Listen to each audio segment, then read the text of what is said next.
Um episódio do Pipoquinha Cast. Hoje estamos aqui com ninguém mais, ninguém menos que... Fica aí que tu vai ver daqui a pouquinho. Primeiro eu vou apresentar meu amigo aqui. Primeiramente eu sou o John Cossetin, né? Eu sempre começo o episódio e não falo. Eu sou o John Cossetin, o host do Pipoquinha Cast, que é o derivado do Pipoquinha na Manteiga e que está fazendo seu podcast aqui nos estúdios AT Play. Então se tu quer fazer teu episódio de podcast, quer trazer teu curso pra cá, aqui é o lugar certo. Então o Grupo Timoneiro tá abraçando a ideia do Pipoquinha na Manteiga. Começando pelo nosso querido aqui, a apresentação pelo Bruno Enz. Ah, hoje ele acertou o nome, finalmente. Acertei, né? Depois de 8 episódios. Todo dia, Bruno Enzo. É Bruno Enzo. E hoje, cara, a gente recebe ninguém mais, ninguém menos aqui do que um craque, né? Nos especialista em filmes de máfia, Henrique Massaro. Pô, cara, que alegria estar aqui com vocês, obrigado. Demorou, mas veio, Eu tô né? só há 2 anos pedindo pra vir. Aí a gente teve uma enchente no meio. Verdade. Aí a gente dividiu um apartamento em Gramado. Verdade. Aí 8 meses depois, aqui estou eu, cara. Pô, a gente precisava desse tempo, acho, Depois né? de dormir junto, né? Dormimos junto por vários dias em Gramado, agora nós estamos aqui, de fato, né? Abrindo os trabalhos. E do lado, nosso querido, já conhecido da 4ª temporada, Arthur Dude. Seja bem-vindo, meu. Obrigado, meu amigo. Obrigado. Feliz de estar aqui de novo. O Henrique também. Presenciei um pouco da vivência do casal ali em Gramado. Estavam muito lindos mesmo. Uma harmonia, né? Cara, o episódio de hoje ele tá imperdível, assim, porque a gente vai falar, primeiramente, de gêneros, né? Gêneros no geral, claro, com foco no que o nosso querido convidado é o especialista, que é a máfia, mas também outros gêneros que flutuam. Será que existe um gênero, foco, né, no cinema, na história do cinema? Qual é o momento, qual é o gênero atual que nós estamos no cinema? Isso tudo a gente vai conversar aqui hoje, com várias perguntas em que todos vão responder na mesa, obviamente. Primeiramente, eu vou convidar vou começar, comecei me babando aqui, porque, né, é o Henrique Massaro, meu, né? O cara que tá numa crescente violenta, né, cara? A gente tá vendo a tua crescente aí, a gente tá muito feliz com isso. Pô, legal. E o nosso Dalenogari da Shopee, né? É tipo isso, cara. Já Pô, te chamaram assim, né? Da Shopee a primeira vez, isso foi uma característica que tu colocou, que eu gostei, por sinal. Cara, o pessoal fala, algumas vezes comenta isso, porque agora os vídeos no canal deram realmente uma crescida legal, isso foi muito bom, principalmente na época do Oscar. E quando dizem que parece, eu, apesar de não achar que é parecido, eu fico feliz, porque é um cara que eu admiro. Se me dissesse que eu sou parecido, qualquer um de vocês eu ia ficar feliz. Quando dizem que eu tô imitando, eu fico meio puto, porque não é o caso. Tipo, eu acho que a gente tem... Primeiro que eu nem conseguiria, eu acho esse cara uma lenda, ele é um grande, né, e faz muito bem o que ele faz. O que eu acho que as pessoas sentem isso é porque eu tenho um jeito jornalístico de falar, assim, que eu acho que ele, apesar de não ser jornalista, ele tem muito, assim. E ele é um cara que provou no YouTube que dava pra fazer conteúdo de entretenimento de uma forma, não quero dizer séria, mas jornalística mesmo, assim, apesar dele não ser jornalista. Então, Ele traz a história, no caso dele. e aí eu vi que isso funcionava, assim, também, vendo ele, que era uma coisa que eu só via em canal de esporte, em canal de... O cara falar de notícia, de cinema e tal, e eu vi que ele fazia e dava muito certo.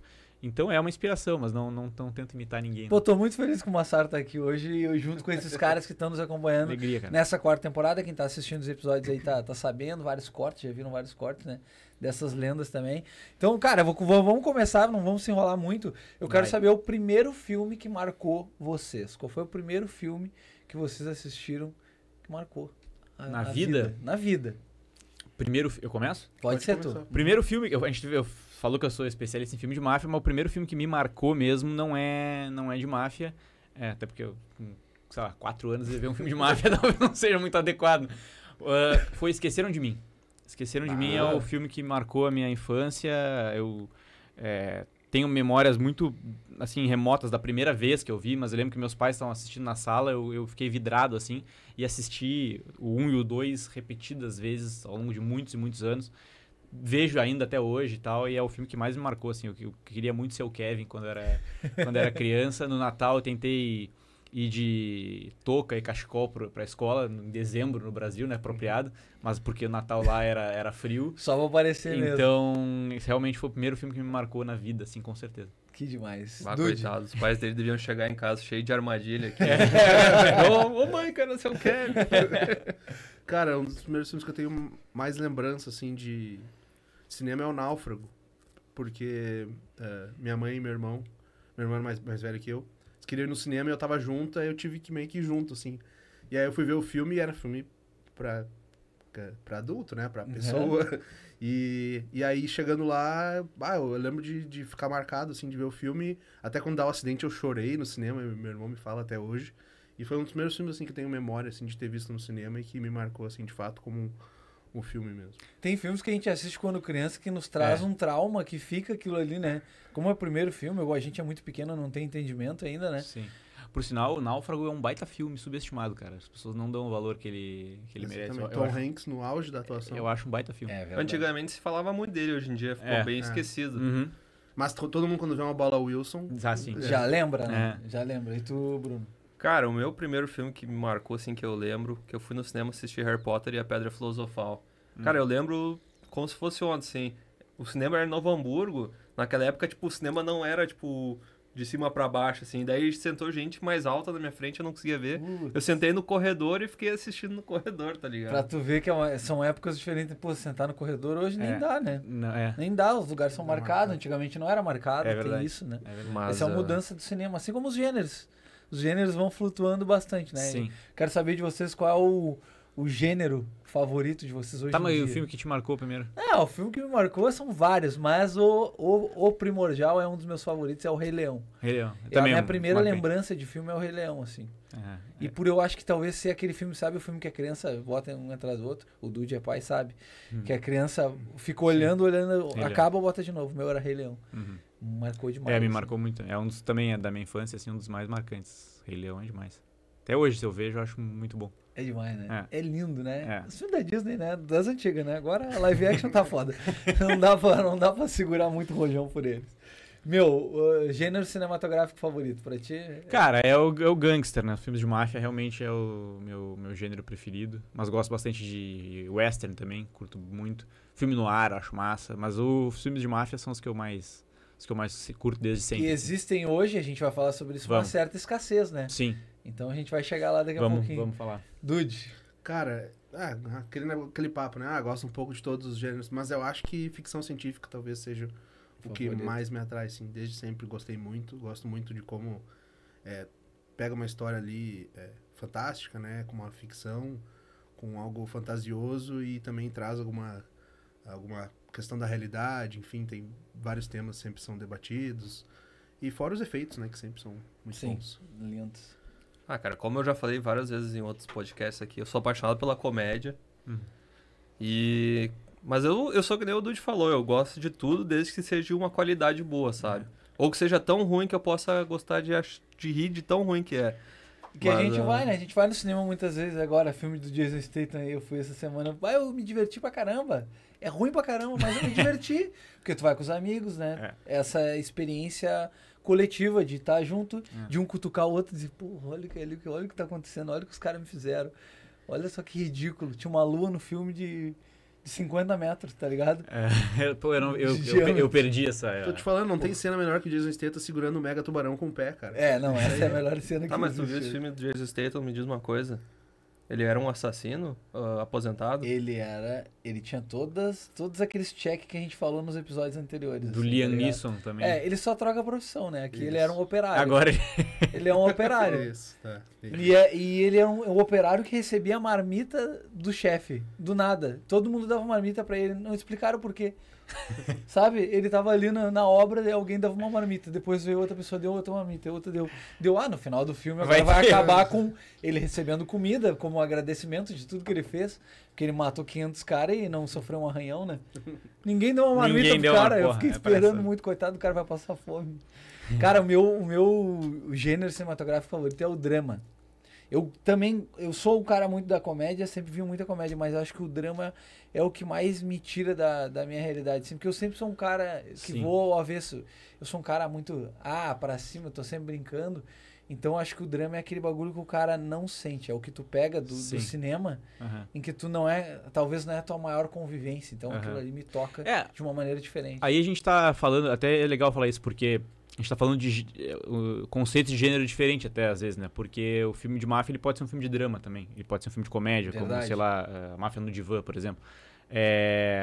Mas gênero, eu penso geralmente, assim, mais isso. Tipo, o gangster, o faroeste, o musical, Se bem que musical se enquadraria mais num drama ou comédia, enfim. Sim. Mas é isso, assim, o que eu acho que...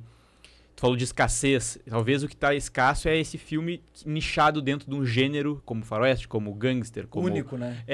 Porque hoje em dia a coisa tá mais, talvez mais híbrida, digamos assim. Existe um mix, né, de vários... Hoje, vocês lembram de algum filme, o último filme que vocês viram, que é de um gênero somente? Eu vi, por exemplo, a gente falou, eu vi o The Out Nights, que é o filme novo do De Niro, que é um filme de máfia, é um filme de gangster. O super-herói, né, hoje em dia é um... Virou um gênero. Virou um Às vezes gênero. No Google ali tem filme, não sei o que, a comédia, super-herói. O conceito de gênero, ele é muito... Hoje em dia, nos últimos, sei lá, décadas, ele mudou muito, assim, né? Virou uma coisa muito diferente. No cinema dos anos, sei lá, muito antigamente, assim, né? Nas primeiras décadas do cinema e tal, de Hollywood principalmente, aí sim fazia mais sentido. É um filme de gangster, é um filme de faroeste. Hoje em dia isso ficou meio assim, meio embaralhado, sabe? Sim. Mas quando tem um filme, tipo esse do De Niro, aí fica muito claro, é um filme de máfia. Porque ele tá muito posicionado dentro desse gênero. Mas tem muitos, por exemplo, a gente conversou esses dias, acho que foi contigo até, filme de faroeste, o que tem hoje em dia? Cara, o Ataque dos Cães, lá do Benedict Cumberbatch, que eu acho difícil de falar o nome dele. É um filme de faroeste. Só que ele é completamente desconstruído, né, fora do que se espera de um faroeste clássico, o que eu acho sensacional. É fora da curva. Mas é uma maneira de brincar com os gêneros também. Ele se posiciona dentro do gênero, pega tradições do gênero, reinventa, desconstrói e tal. Mas é isso, porque ficar também insistindo numa mesma fórmula que deu certo como gênero no passado, também hoje em dia não funciona tanto. É o caso, por exemplo, a gente pode falar depois desse filme do De Niro. Um pouco do fracasso dele e tal é muito por conta disso, assim, também, eu acredito. Sim, o faroeste, que nem você falou, é uma coisa que ela se tu repete aquela fórmula, ela é muito idêntica, né? Sim. Não tem muito o que botar nem tirar, né? Os filmes antigos, eles são muito parecidos. É quase que o mesmo roteiro, assim, só com atores e atrizes diferentes, né? E eu acho que isso não, talvez é um dos pontos que esse gênero fica um pouco mais fora hoje em dia, porque tu não pode ter uma coisa tão parada ou repetitiva no cinema. Sim. Existe muito, é meio louco de pensar, né? Porque existe muita repetição no cinema, a gente recebe nos últimos anos muito mais remake, reboot, sequência do que originalidade. Mas é uma... Sei lá, é algo muito mais parado, eu acho, que se tu vê um filme de faroeste naquele pique dos antigos hoje em dia, né? É que certas coisas também no passado podiam ser muito originais, se tu fica repetindo, elas perdem a originalidade, né? Sim. Só que eu acho que todo grande gênero, que historicamente tem grandes filmes, ele tá, me parece, sempre à espera de um grande diretor para reinventar ele e fazer uma coisa que ninguém fez antes, ou fazer de um jeito diferente. Isso acontece hoje. A gente falou do Ataque dos Cães no caso do faroeste, isso acontece. O próprio gênero de máfia, de gangster. Pega o Irlandês, de 2019. É um filme que ele reinventa vários conceitos, desenvolve temáticas de um jeito completamente diferente, tal, que a gente não tinha visto ainda em filmes desse gênero. Então, faz o cara também fazer xixi na calça, né? De tanto tempo que de tanto esperando. Tempo. Tem essa questão. Então, eu acho que é isso, assim. Sempre dá para repensar fórmulas e criar e trazer conceitos e temas a serem abordados que não tinham sido abordados antes dentro daquele gênero, né, porque o grande gênero permite isso, assim. Perfeito. Só que eu acho que às vezes também existe uma certa, talvez, preguiça de fazer. Existe, às vezes, criadores, estúdios que acham que simplesmente fazer um filme daquele gênero, com um ator que é consagrado naquele gênero, uma atriz, enfim, que é consagrada naquele gênero, vai fazer o público ir, vai fazer a crítica gostar do filme, e isso não acontece. É o caso, por exemplo, desse filme do De Niro que eu comentei, que é um filme que eu gosto, porque é um tipo de história que eu gosto muito, ela é suficiente para mim entreter, para eu curtir ali a experiência do cinema, mas eu entendo perfeitamente quem vai e diz, putz, eu já vi isso antes, não me cativou e tal. E é o que acontece mueles vezes com os próprios filmes de herói, fica repetindo, repetindo, né? Então, é isso, mais ou menos. É que os estúdios, eles querem que use essa fórmula, eles têm certeza que vai ter um retorno, sabe? Porque se eles mudar muito, pode ou dar muito certo ou dar muito errado, Exato. né? É que, cara, é brabo isso, porque às vezes, pra eles, às vezes funciona. O filme pode ser uma porcaria, pode ser muito... Mas ele leva a galera pro cinema. Às vezes não. A gente já tá vendo um momento agora com os filmes de herói, por exemplo, que não é o suficiente mais. É um filme de boneco que vai explodir coisa... Cara, não é bem assim pra galera ir. Mas durante um bom tempo foi. Tinham filmes, gostando ou não do gênero e tal, tinham filmes que eram muito elogiáveis, os últimos Vingadores e tal. Sim. Mas na volta daquilo tinha um monte de coisa acontecendo que, né, tanto faz ou que não é tão legal, e as pessoas iam. Então, para quem comanda o negócio, para quem é dos estúdios, isso basta, né? Ter esse retorno de bilheteria. Então, é isso que acontece. Eu acho que os gêneros acabam chegando no estrelato e depois chegam numa exaustão, assim, historicamente no cinema, né? Acho que ali, por exemplo, de 1940, digamos assim, até 60, vou botar aqui 60, meio de 60, assim, os filmes de western eram a grande... O ápice ali de Sim. Hollywood, né? Tinha o chamado também Star System, né? Que tipo, novo filme do Clint Eastwood. Daí todo mundo ia lá e ia ver. Hoje em dia não tem mais isso, eu acho que não tem uma pessoa, assim, um astro que leva as pessoas tanto pro cinema. O filme do novo filme do diretor tal, tirando, sei lá, talvez Tarantino leve algumas pessoas. Sim. Mas hoje em dia também não sei se ele tem esse apelo ao povo. Aí pega ali os filmes de máfia, ali, talvez de 70 até 80 e poucos, que também foram já ali 90 até 2000, diria que seria comédia romântica, talvez. E aí nos anos 2010, os filmes de herói, e que agora estão chegando numa exaustão. Então acho que o cinema tem esses ciclos, né, como a gente estava falando Sim. aqui, que eles acabam tendo seu início e tendo seu fim até a exaustão, até ninguém aguentar mais, né? Então... Eu acho que acaba se repetindo. Assim, repetindo, né? Essa figura do... Se eu estiver falando demais, tu me Não, corta. tá ótimo. A gente adora conhecimento, A gente tá né? falando e, porra... Na verdade, a gente é meio órfão de conhecimento, porque aqui, quando a gente abre o papo, né, guris? A desinformação é aqui. Essa nossa quarta temporada tá uma desinformação, porque a gente, elevou pra comédia o bagulho. Boa. Mas a gente tá adorando, tá recebendo um cara com tanto conhecimento e tá jogando isso pra fora. Isso é lindo. Eu disfarço bem, compartilhar, cara. né? Eu disfarço bem, Disfarça dou bem, um né? verniz aqui. Bota umas palavras bonitas. Podemos falar umas besteiras, não tem problema. Acho legal também. Não, mas eu tô adorando. Massa. O que tu falou, eu fiquei pensando, essa figura do astro que leva pessoas pro cinema, né? Cara, ao longo da história sempre teve isso. E hoje em dia tá muito escasso. E eu defendo que talvez o único cara hoje que tem esse peso, que consegue, é um filme do fulano, eu acho que é o Tom Cruise. Eu acho que ao longo dos, sei lá, e tô falando de mais de 10 anos, assim. A gente tem muito ator e atrizes excelentes, que o público ama, mas que eles sozinhos eles não levam assim as massas pro cinema. O Tom Cruise é um cara que ele consegue fazer filme de grande orçamento, filme pro grande público e ainda assim ele é um ator de qualidade. Eu acho ele um baita ator. E ele é o único cara que tem esse poder ainda e que insiste em não larga esse osso, assim. Ele continua fazendo. Agora vai ter o suposto último Missão Impossível, mas depois eu quero ver que ele vai fazer alguma coisa, porque ele gosta disso, ele gosta da experiência do cinema e ele é um cara que tem esse poder, assim. Teve, sei lá, o Keanu Reeves um pouco, com os John Wick ali e tal, mas ninguém foi muito rápido. Eu acho que é muito mais o personagem do que o Keanu Reeves em si, porque comemos também que o Keanu Reeves não é também um grande ator. Que eu acho também que o Tom Cruise pegou uma dessa última geração que ainda eram considerados astros de cinema. Isso. Hoje em dia não existe mais o astro que é idolatrado, como era antigamente. Claro que tem muita gente que gosta da pessoa, mas é que, como ficou muito mais acessível com as redes sociais, não existe mais aquela fantasia na cabeça das pessoas que é uma pessoa super diferente, super especial. Um astro que a gente tem hoje é o Timothée Chalamet. Só que, por exemplo, pega o filme do Bob Dylan aí, não foi sucesso de bilheteria, entendeu? Em tempos antigos, se ele fosse o grande astro, ele teria levado muita gente pra ver o filme. Infelizmente. Você falou do Tom Cruise, eu sou cadeirinha do Tom Cruise. Todo o filme dele eu tô indo assistir, porque eu gosto em como ele valoriza a ação. Ele transforma a ação num espetáculo. Tu não quer ver só a cena, tu quer saber como é que ele fez aquela cena. Ele faz as pessoas se interessarem pela produção do filme. Não, e o Timothée Chalamet, eu acho ele um baita ator também, um dos melhores da geração dele. O filme do Bob Dylan, eu sou apaixonado, né? Adoraria que todo mundo tivesse assistido. Mas ele tem isso, ele é um cara, sei lá, se a gente comparar, por exemplo, com Leonardo DiCaprio, que da sua geração também é um dos maiores. Talvez existisse isso entre amantes do cinema, de putz, o filme do Leonardo DiCaprio deve ter uma grande atuação e tal, mas ele também não foi esse cara, tirando, né, mais talvez início de carreira ali e tal, mas esse cara com esse perfil que a gente tá falando do Tom Cruise, por exemplo. Até por escolhas de carreira, né, de projetos que ele abraçou e tal.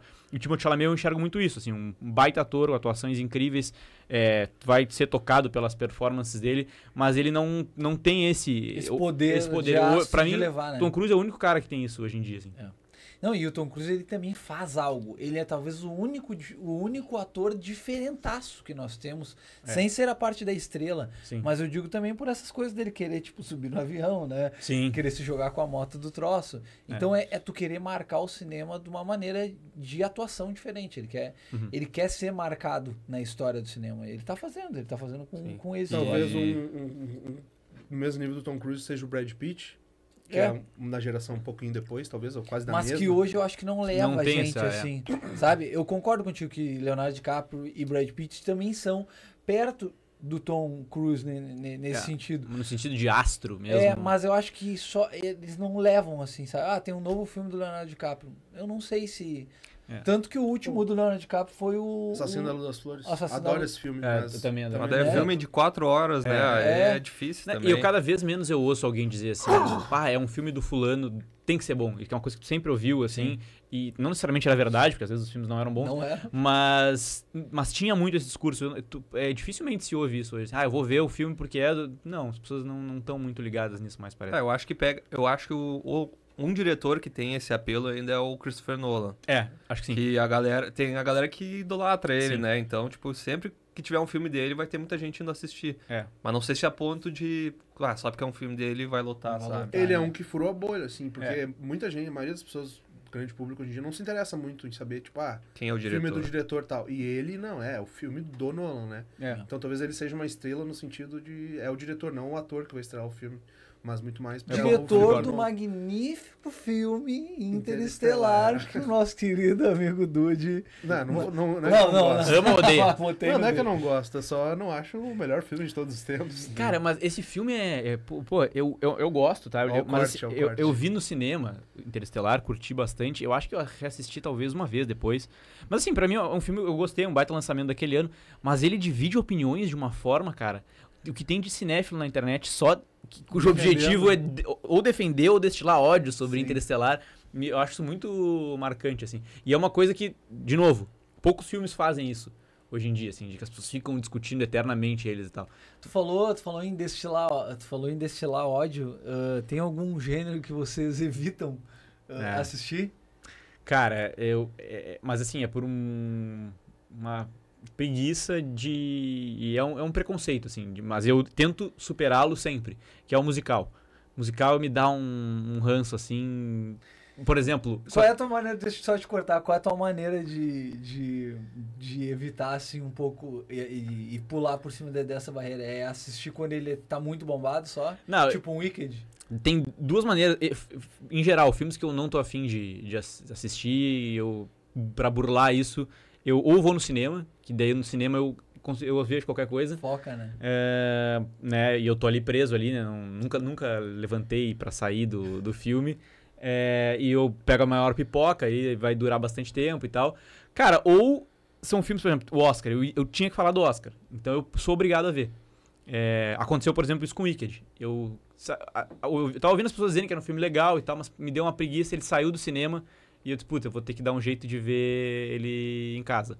E aí mas aí foi o último que eu vi do Oscar. E cara, por isso que eu digo, é um preconceito que não tem tanta razão de existir, é uma preguiça. Porque geralmente quando eu venço essa barreira, o Wicked, por exemplo, foi um filme que eu curti. Achei legal e tal. Mas não é assim, meu Deus, vamos ver um musical. Me dá um pouco de preguiça, assim. O Wicked eu não vi até agora. Vocês acreditam? É legal. Eu sou um apreciador de musicais, assim. Não diria que é meu gênero favorito, mas um dos meus filmes favoritos, La La Land, é musical. La La Land é legal, né? E o musical também é um gênero que ajudou muito a construir a história do cinema ali. Da transição do cinema mudo pro cinema falado, eles aproveitaram pra fazer bastante música. Pra cantar também, enfim, né? Deixaram do mudo já pra cantar. Já vão falar claro, tem filme musical ruim, o Coringa pra mim. Sim. Mas o gênero que eu evito, cara, não tenho muito, assim, eu acho. Sim. Talvez... Romance é o que eu menos assisto. Comédia romântica dessas assim meio genérica da Netflix são as que eu evito atualmente, assim. Eu vejo, sai uma comédia romântica nova na Netflix. Mais uma das 500 mil que estão saindo. Grava isso pra gente trazer daqui a pouco que o romance também é um gênero que também flutuou muito por uma época, assim, né? Pra mim é... Cara, pra mim é o gênero de terror. Digamos assim, se for um filme do Robert Eggers, assim, que nem o Nosferatu, eu gostei, fui lá... Mas é uma coisa mais conceitual, assim. Eu não gosto daquele filme de terror mais trash, tipo, um Pânico, um Sexta-feira 13, um negócio assim, não é muito minha vibe. Não é a vibe. O Pânico é meu filme de terror favorito. Eu gosto muito Eu acho muito legal, cinema né? de terror. E eu gosto que o cinema de terror ele é meio que talvez uma coisa à parte, assim. É.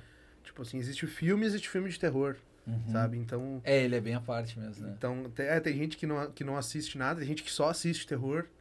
E Eu ele, acho que ele tem a sua vida fora, assim. Ele é mais uma experiência mesmo, assim, Exato. né? Ele acho que mexe mais com a pessoa, dependendo de como for feito. Eu tenho amigos, a gente tem a Jaque, que é conhecida nossa, que fala somente de terror, tem outros perfis. E eu tenho um grande amigo que ele vive numa estrutura de vida que é uma estrutura gótica. Então o terror ele já está envolvido naquela escuridão, digamos Ele assim. vive numa ele é um vampiro? Ele é um vampirão, ele é um vampirão de Canoas aqui. Um vampirão gaúcho, tá ligado? A nossa moda. Pô, cara, pampa. eu curto bastante terror, assim. É um gênero que eu redescobri na vida adulta, porque quando a gente era adolescente, acho que a gente tem mais ou menos regula de idade, todo mundo aqui, anos 2000, assim, cara, tinha muito terror ruim saindo. Era, vamos ver um filme de terror que tu quer ver com os amigos, assim, tal, e geralmente era muita coisa ruim. Hoje em dia, com os novos mestres do terror aí, Robert Eggers, que tu falou, Jordan Peele, o Ari Aster. Jordan Peele eu nem considero muito terror, eu acho que é mais um suspense É. psicológico, assim. Mas são caras que exploram o gênero, assim, e que deram uma revigorada bem legal. E aí, descobrindo eles, tu acaba caindo, às vezes, em outros caras que são muito bons, né? Tem um cara, o Lucas Maia, do Refúgio Cult, no YouTube, eu gravei até um podcast com ele uma vez, um cara genial, assim, do terror. Mas é engraçado, assim, porque eu adoro o gênero, vou fazer 33 anos de idade, mas eu até hoje me considero um cagão, assim. Eu adoro, mas por exemplo, assim, a gente vai ver eu e minha noiva. Vamos assistir? Vamos. Mas é combinado, assim, ó. Tu não vai me assustar depois.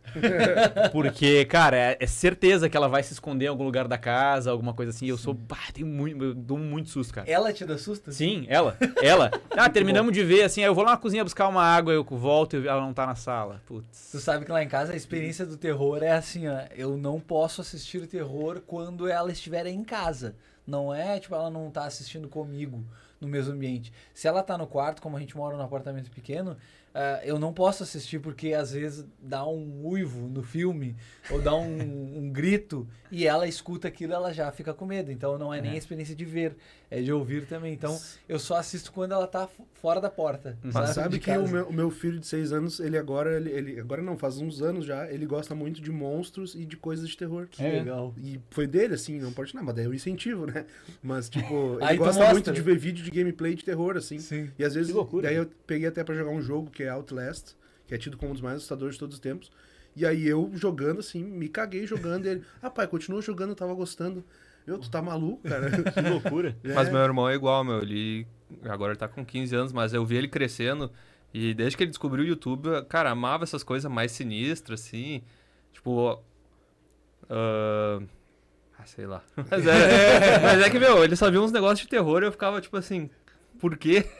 E tu já, aquele cara que já evita um pouco, Não, mas já ficava de lado agora também. o que ele falou talvez faça muito sentido pra mim, porque eu também, nos anos 2000 ali, era normal a gurizada pegar, vamos alugar um filme de terror e um de comédia. Eu vi um de terror, depois um de comédia. Só que o de terror era sempre muito ruim, então pode ser que foi por isso que eu fiquei com esse preconceito.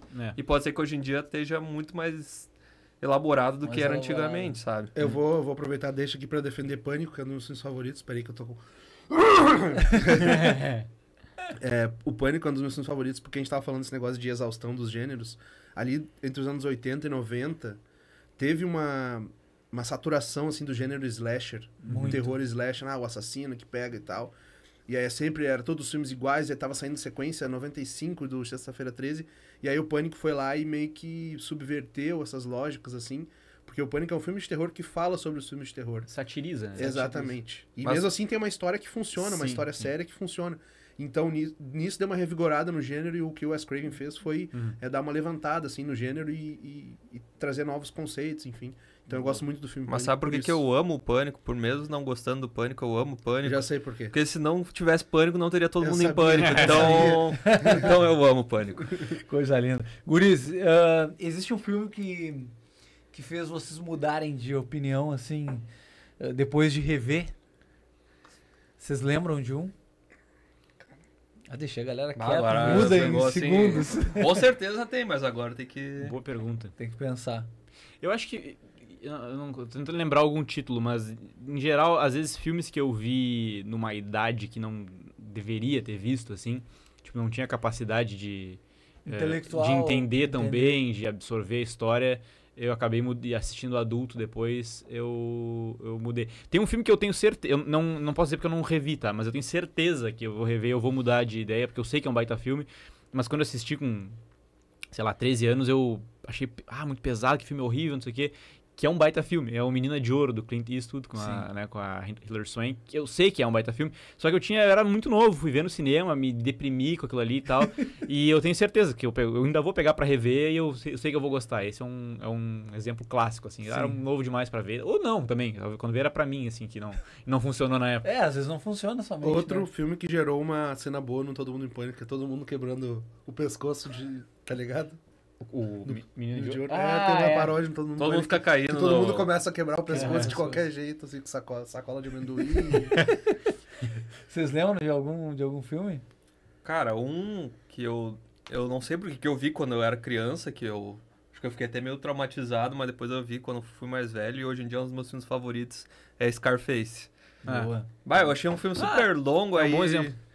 Demora pra acontecer e quando acontece não fazia muito sentido pra mim, mas depois, hoje em dia, eu acho sensacional. Né? O Scarface é um filme que... Eu não posso dizer que eu não gostei quando eu vi a primeira vez, mas foi um filme que eu não achei nada demais e hoje revendo eu acho incrível, assim. Inclusive, a primeira vez que eu vi, acho que eu tinha uns 17 anos e você não peguei bem, assim, tem um monte de frase marcante e tal, mas não me prendeu tanto, assim, não me envolvi tanto. E eu revi recentemente, né, porque eu tenho com os membros lá do canal, eu tenho um cineclube que a gente fala só de filme de máfia. Uma vez por mês, a gente se reúne online, assim, e conversa sobre um filme do gênero. E a segunda edição, se não me engano, foi Scarface. E aí eu mergulhei de novo, assim, no filme. E, cara, é um filme incrível, assim, a trajetória do personagem e tal. A maneira como eles trouxeram essa questão do imigrante, um traficante cubano para Miami dos anos 80 ali, a entrada de cocaína nos Estados Unidos... toda a maneira como o filme usa a violência, muito massa, assim, muito bem feita, é um filme que eu curti muito. Agora eu vou aproveitar essa tua deixa. Scarface é De Palma, né? De Palma. De Palma. Quem manda mais pra ti? Scorsese, De Palma ou Coppola? Assim, se pegar os filmes de todos eles, o que fez o melhor filme pra mim é o Coppola, com o Poderoso Chefão, né? Acho que ele tá acima até dos melhores do Scorsese e do De Palma, apesar de serem incríveis também. Só que se tu pega a carreira toda, o Coppola é um diretor irregular, assim. Ele tem vários filmes que não são tão bons e ele não se importa tanto com isso. Eu, inclusive, admiro isso nele. Ele é um cara que tenta botar a visão dele de um jeito ou de outro, mas é uma carreira mais regular. De carreira como um todo, pra mim, o maior é o Scorsese. Só que o De Palma, eu acho ele, cara... incrível. Ele é um cara... A cinefilia, assim, sabe que ele é incrível, mas se tu perguntar pro público, ele é menos lembrado. E eu acho isso muito injusto, porque ele é um diretor dessa mesma geração, da nova Hollywood ali, dos diretores, né, dos anos 70 ali, que salvaram a indústria praticamente. Coppola, Scorsese, De Palma, Spielberg, George Lucas... E ele é um dos menos lembrados e pra mim ele é um dos melhores, assim. Ele é um diretor, ele consegue ter traços autorais mesmo em filmes de grande público. E eu acho, por exemplo, esse é mais polêmico, assim, eu acho que ele tá enquanto diretor, enquanto autor, ele tá acima do Spielberg, por exemplo. O Spielberg é talvez o mais lembrado de todos. E eu acho o Spielberg um baita diretor de blockbusters e tal, mas nessa questão técnica, assim, de autoralidade e tal, eu não acho ele tão acima quanto um cara como Scorsese, como o próprio De Palma. E eu acho que é uma injustiça que se faz com ele, assim. Olha aí. Eu acho que o Spielberg, talvez, como tu falou, questão técnica e tudo mais, ele não é melhor, mas eu acho que ele foi mais revolucionário pro cinema. Ele mudou muita coisa Sim. nas questões de, tipo, como tu falou, blockbuster, não era uma coisa que existia antes do Spielberg. Sim. Não, eu acho que todos os méritos pra ele nesse sentido são válidos, assim. Ele é um cara que, em termos de contribuições pra indústria, não tem o que falar. Mas enquanto diretor, esquece um pouco isso e pega, assim, putz, os traços dele que tu nota, de um diretor que tu percebe num filme. Ele tem muita coisa disso. Tem filmes, por exemplo, Tubarão, um filme dele que eu acho incrível, sensacional, assim. Os primeiros, talvez os primeiros. Eu acho um dos melhores do Spielberg. Mas ele não... Às vezes, na escolha de ir pro lado do blockbuster, o diretor acaba deixando isso um pouco de lado, assim. E ele tem também uma vibe muito... Conversei isso com um amigo uma vez, é um diretor meio de final feliz, assim, de trazer uma... Sempre tem que ter um... que eu acho que para alguns blockbusters funciona perfeitamente. Sei lá, para um filme como o E.T., por exemplo, pô, perfeita essa visão. Mas para filmes que a gente quer mergulhar em temas mais espinhosos e tal, ele não se encaixa tanto. E aí, nesses casos, eu acho que diretores como o Scorsese, como De Palma, conseguem mostrar mais, assim, os seus traços, sabe? Eu concordo. Jurassic Park é um dos meus filmes favoritos. E eu gosto muito de Spielberg também, mas eu acho que ele é um diretor, assim, que a gente falou, mais blockbuster, mais Sessão da Tarde. Ele não chega a aprofundar tanto os temas dele. Mas, nos últimos anos, eu acho que ele conseguiu se reinventar bastante. E tem 2 filmes dele recentes que eu acho muito injustiçados, que é o Essa Story, Amor Sublime Amor, um remake do musical, que é espetacular, muito bem dirigido. E teve bem pouco reconhecimento, tá? Foi indicado ao Oscar e tal, mas o grande público não conhece. Os Fablemans. E Os Fablemans também, que é um filme meio que a vida dele, assim. Ele aquele carta de amor ao cinema, incrível. mas é uma história da vida dele e ele mostrando como ele faz os filmes dele. Nesse filme ele consegue mostrar bastante do cinema dele autoral em si, né? Sim. Mas eu concordo que antigamente ele tinha muito...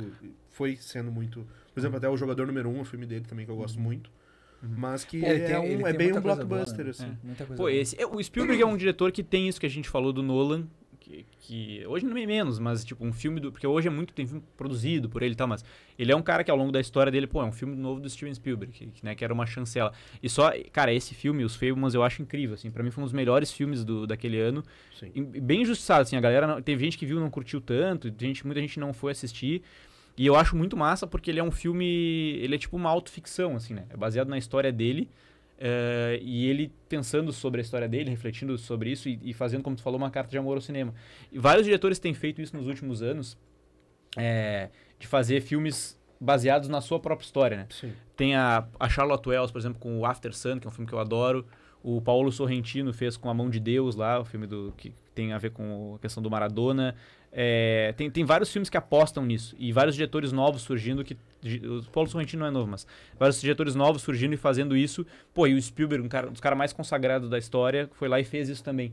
E eu achei isso incrível, assim, um marco muito importante nesse subgênero, digamos assim. Vou aproveitar que tu tá aqui, óbvio, com a licença dos guris, mas vamos focar na máfia. Vai. Que eu gosto. Eu gosto de ter aula, né? Eu gosto de ter aula. Quando eu tô com o Massaro, com os guris, eles sempre me ensinam. Então, eu queria tentar entender por que não existem tantos filmes de máfia hoje. Eu tenho pensado bastante sobre isso, principalmente depois de ter assistido o filme que eu comentei, esse do De Niro, né, The Alto Knights, Máfia e Poder, que é um filme que, se ele fosse exatamente esse filme, se ele tivesse sido lançado 15, 20 anos atrás, ele seria talvez sucesso. Porque ele tem esses ingredientes, ele é um filme de máfia, ele é um filme produzido pelo Irving Winkler, que é um produtor histórico de Hollywood. Ele é um filme roteirizado pelo Nicholas Pileggi, que é o mesmo autor de Os Bons Companheiros, de Cassino. E ele tem o De Niro, que é talvez o maior ator do gênero, assim, né? Um dos maiores atores da história do cinema e do gênero também. E, no entanto, isso não foi suficiente para levar as pessoas. Mas ele é um filme que, ao mesmo tempo, ele mostra que talvez... que ele sugere, na verdade, que talvez as histórias tenham dado uma esgotada nesse sentido, tá? Porque ele conta, e essa é a principal crítica que as pessoas fazem, que pra mim não é um problema, mas, de novo, eu entendo as pessoas acharem isso um problema. Ele conta uma história que as pessoas já conhecem, de uma forma que as pessoas já viram ser contada, e dá a sensação de que o gênero tá exaurido. Eu acho que essas grandes histórias dos mafiosos italo-americanos e tal, que são as que eu mais gosto, elas foram contadas muitas vezes já. Então, talvez exista uma exaustão nesse sentido. Ou precisaria alguém com uma disposição muito grande para tentar reinventá-las. Caso, por exemplo, do Irlandês de 2019 que eu falei. E do Ataque dos Cães, no caso do Western. Do Ataque dos Cães, no caso do Western.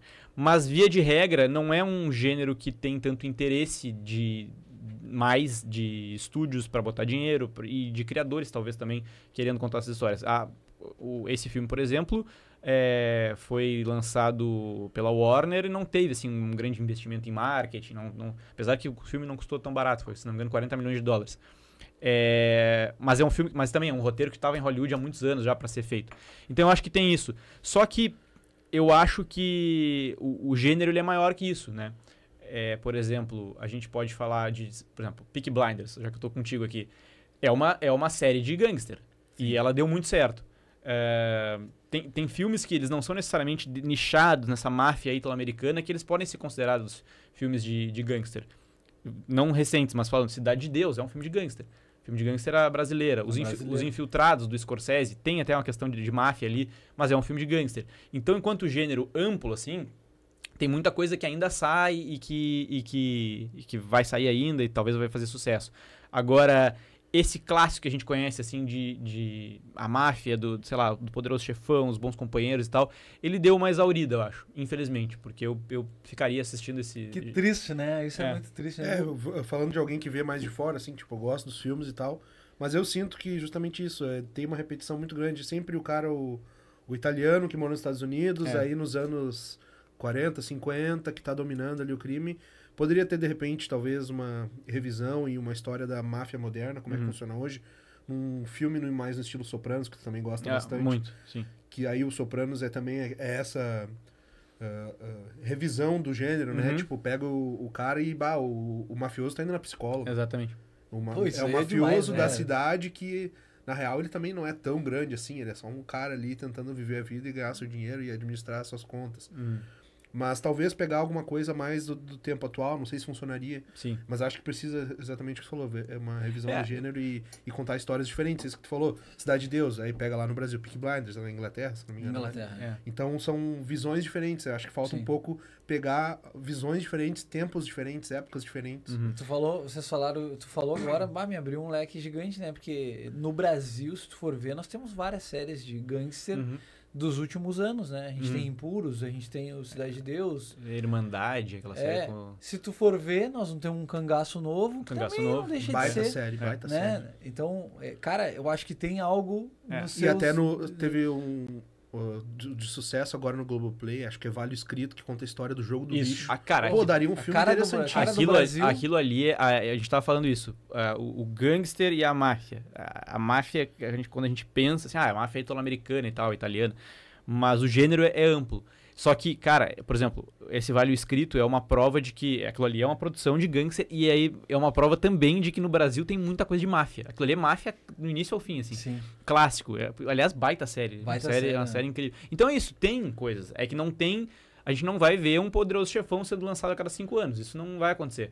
Mas dentro desse gênero, entendendo como um gênero amplo, tem muita coisa sendo feita, assim. Eu acho que um filme sobre um estilo de máfia...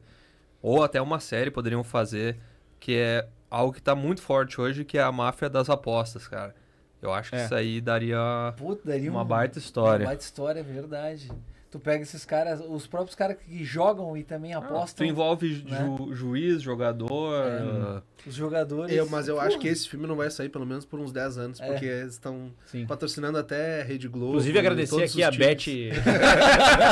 Falando nisso, né? Obrigado pelo patrocínio, a Beth 350. O que não pode faltar num filme de máfia pra ti? Robert De Niro. Boa resposta. Traição. Charuto. O charuto é um bom elemento. Traição é um bom elemento também. É isso, alguém que vira um rato, um delator. Isso tem que ter sempre. Montamos um filme de máfia rapidinho. E eu acho que, cara, o visual é muito importante, a vestimenta, as casas, tudo tem que ser... Fica estiloso, né? O filme de máfia pra mim sempre é estiloso. Sempre a galera podia fazer um filme de máfia aqui na cidade de Canoas, um cara que é dono de um X e lava dinheiro. Esse é um pouco perto da realidade, mas muito seria bom. Demais. Breaking Bad, cara. Um abraço pra galera que também tá patrocinando a gente. Breaking Bad é uma série de gangster também, né? Também. De criminalidade, como funciona. Mas cara, de novo, essa história, por exemplo, das 5 famílias de Nova York, que é clássica, assim, que é um pouco a história... Aliás, é a história também do Alto Nights e de vários outros filmes. Eu acho que ainda vai ter filme contando isso, porque é uma história muito boa, uma história real que ela tem...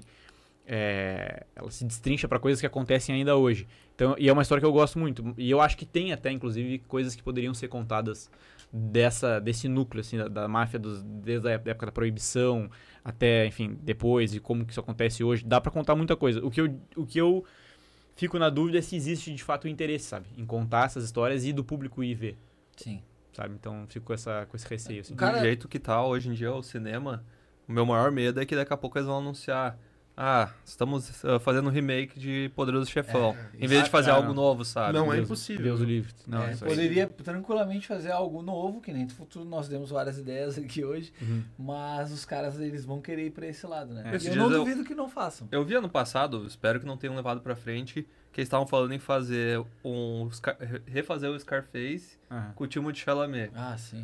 que Pra o quê, né? Scarface Já é um remake, É um remake, do filme do... Acho que é o terceiro remake, se não me engano. Cara, então, eu acho que existe um outro que também... Mas Eu acho que tem é. o primeiro ali de 32, se não me engano, tem o do De Palma, que ele muda bastante coisa, faz uma outra história, mas... Não, eu acho que não tem, na verdade, se falou em fazer um terceiro e não chegou a fazer. Sei lá, dos anos 2000 ali. Mas é isso, eu falei assim... Eu gosto dessas histórias, eu gosto de ver, enquanto elas forem feitas eu vou ver, mas eu entendo perfeitamente também que tem que dar uma refrescada também, sabe? Não dá pra ficar insistindo na mesma coisa sempre. Agora, mais chegando pro final do nosso episódio, eu queria saber quais os gêneros, ou qual o gênero que hoje em dia é o gênero do ápice. Porque e aí a gente pode talvez brincar um pouquinho com o próprio histórico, né? Do que uma época foi do western, outra época foi da máfia. Hoje é época do quê pra vocês? Acho que acho que super-heróis, mas tá chegando numa saturação, assim. Acho que hoje em dia é super-heróis ainda. E tu vê algum outro despontando? A partir dos super-heróis, não. Cara, é difícil. A gente já teve essa conversa aqui, né? Algumas vezes de que talvez algum outro gênero vai surgir e tal, mas eu não vejo outro gênero, assim, hoje em dia. Tu diz ser uma supremacia, assim, da indústria. Assim como nós falamos, de repente, nos anos 2000 existiam muito mais filmes de terror, né? Sim. Do que hoje em dia. Em algum momento foi mais máfia, hoje em dia não temos muita máfia. O western não eu temos acho muito. Que os filmes de herói, eles vão ainda muito tempo ocupar muito espaço das salas de cinema. Porque a gente vê, por mais que a gente fale, tá se exaurindo, tá não sei o quê... Ao mesmo tempo, estão renovando o contrato, estão fazendo... Tem 3 filmes, 4, 5 filmes. Eu assisto todos. A Marvel é o concurso público dos atores, né? Então, tá sempre saindo. E aí tu vê, por exemplo, agora esse ano vai ter o novo Superman. E aí mas é só mais um filme de Superman. Não, é a nova fase da DC. Então, e aí vai vir outras coisas. E tem coisa boa que vem também. Tipo, teve a série do Pinguim, por exemplo, que é uma série derivada do universo de super-heróis. Aí vai ter o novo Batman, que é ano que vem, o 2027, se não me engano. Então a gente ainda vai ver muitos filmes de herói tomar em conta, assim. Não é uma coisa que... Inclusive vai ter 2 Batmans ao mesmo tempo, né? Vai ter do dois... James Gunn e o do Robert Pattinson. É isso aí. E, cara, que loucura. E existem no meio disso tentativas de fazer outras coisas virarem hypadas. Os remakes da Disney, por exemplo, foram uma delas. E aí agora, com Branca de Neve, acho que vai parar um pouco essa insistência. Eu vi a notícia hoje, inclusive, que o Enrolados, aquela animação, ia ter um live action, eles já cancelaram. Vai ter o de Moana, até Moana foi, sei lá, mas eu 2 acho anos que... atrás. Né? Eu acho que o que mais vai ficar forte agora, que é os filmes com quem tem um IP forte. Porque tu pega ali... Pô, Super Mario deu muito certo. E agora fizeram Minecraft, no primeiro final de semana já vai bater recorde e tal. E eu acho que eles vão atrás, eles vão querer pegar essas marcas famosas de jogos, adaptação de brinquedos, mídias, né? de desenhos, e fazer algo em cima disso, a própria sabe? Barbie, né? A Barbie, Mattel agora pegou licença pra fazer filme de Uno, filme da Bola 8 Mágica. Sim, vai ter o filme daquele jogo dos socadores, como é que é o... Não tô ligado.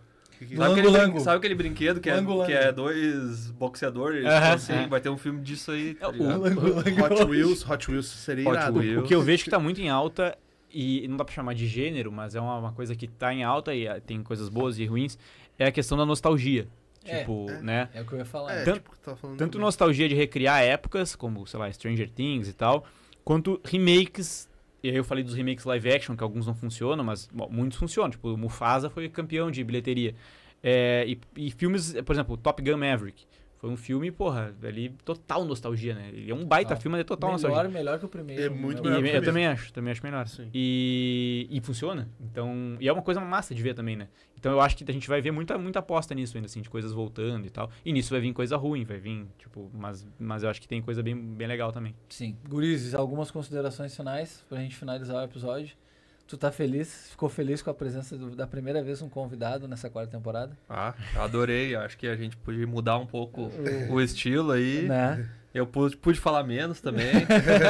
É legal que a gente exercita o nosso lado de escutar, né? Porque hoje em dia as pessoas se escutam menos, né? Sim. Acho que existe algo no mundo, na sociedade, em que a gente escuta menos. Eu falei que eu tava falando E demais. foi muito legal, um exercício muito bom de Boa. te ouvir, porque tu é um cara muito inteligente, que a gente admira pra caramba, todos nós, a gente já tinha conversado isso no grupo, por isso foi o nosso primeiro convidado da 4ª temporada, em que Porra. tá esses dois comigo na mesa. Talvez numa quinta pode estar aqui junto Porra, na mesa seria como uma, fixo, né? Seria uma honra, foi uma honra pra mim estar com vocês. Pô, admiro vocês todos aí, tenho assistido direto o podcast, os cortes, enfim, nas redes que vocês têm feito, é muito massa. Então a admiração é mútua e foi muito massa, assim, cara. Eu virei todas as vezes que vocês me chamarem. Uma hemorragia de prazer. Pô, é tipo isso, tipo isso. É isso aí, Dude? É isso aí. Estamos finalizados? Vão ao cinema, assistam filmes de vários gêneros diferentes, busquem exato. conhecimento e escutem uns aos outros. Cuidem das Só criancinhas. pra nós finalizar bonitinho aqui, antes de eu dar minha mensagem final, deixa uma dica pra galera de um filme que tu assistiu aí nos últimos meses, ou série que tu queira deixar, que é algo que as pessoas precisam assistir. Cara, eu acho que... Vou falar um filme e uma série. As pessoas precisam assistir o filme do Bob Dylan, que saiu do cinema já, infelizmente, mas precisam assistir, Um Completo Desconhecido. E uma série que ela não terminou ainda, mas vale muito a pena ver, é Ladrões de Drogas. Série Boa. com o Brian Tyree Henry e com o Wagner Moura, da Apple TV+. Eu sei que indicar coisa da Apple às vezes é difícil, porque não é todo mundo que tem o streaming, mas, porra, é uma série... A Apple faz séries incríveis e essa série tá Mais demais. uma ótima, Eu tô adorando, assim, não sei Eu se vocês também. já viram, tá Eu vendo? tô vendo também. Muito boa. Cara, Eu Vale, tô por favor. assistindo na Apple TV uma agora, que já saiu 3 episódios, que é O Estúdio, Ah, tô louco pra ver. com o Seth Rogen, que tá sensacional, e ela mostra esse lado podre de Hollywood, de, tipo assim, eles têm opções maravilhosas de diretores querendo fazer filmes maravilhosos, e aí eles jogam fora pra fazer um filme com um IP forte que vai dar bilhões pra eles. Eles não estão errados, né, mas a gente perde muito filme bom por causa disso. a quantidade de personagens, né, de participações especiais em estúdio é gigante, né? Já apareceu o Martin Scorsese, eu já vi. apareceu o Anthony Mack, que é o Falcão, né, da Marvel ali. Não, todo episódio é uma galera. Muita coisa boa. Dude. Cara, eu vou indicar um filme que eu não sei se tá no cinema mais, mas aí também... Enfim, Enfim, a dá um galera jeito. deu os Dá seus teus pulos, pulos. né? É, o que é o Better Man, a história de Robbie Williams. Um filme que me surpreendeu, cara. Eu não aguentava mais cinebiografia musical, e chegou um filme de cinebiografia que o cara é um macaco. Uhum. E chorei umas 3 vezes assistindo o filme, me emocionei, dei risada, um filme completo, assim. Que lindo, né? E vale a pena mesmo, tá? É um filme surpreendente. Isso é o cinema, né? O cinema nos emociona. Que coisa linda. E a gente tá compartilhando isso. Eu vou deixar a minha dica aqui de Robô Selvagem, que eu não tinha visto no cinema e vi agora, porque chegou no Prime Video. Então tá aí a minha diquinha também. Obrigado aos guris da mesa, obrigado ao Estúdio AT Play por nos receber, sempre muito bem, né? E por acreditar na ideia do Pipoquinha Cast que a gente tá levando. Estamos com novos episódios aqui no YouTube do canal AT Play e os cortes no Instagram. Sigam a gente lá, eu vou deixar na descrição aqui os arrobas dos gurizes todos. Gurizes todos. Beijo amanteigado pra vocês e até a próxima. Tchau, tchau.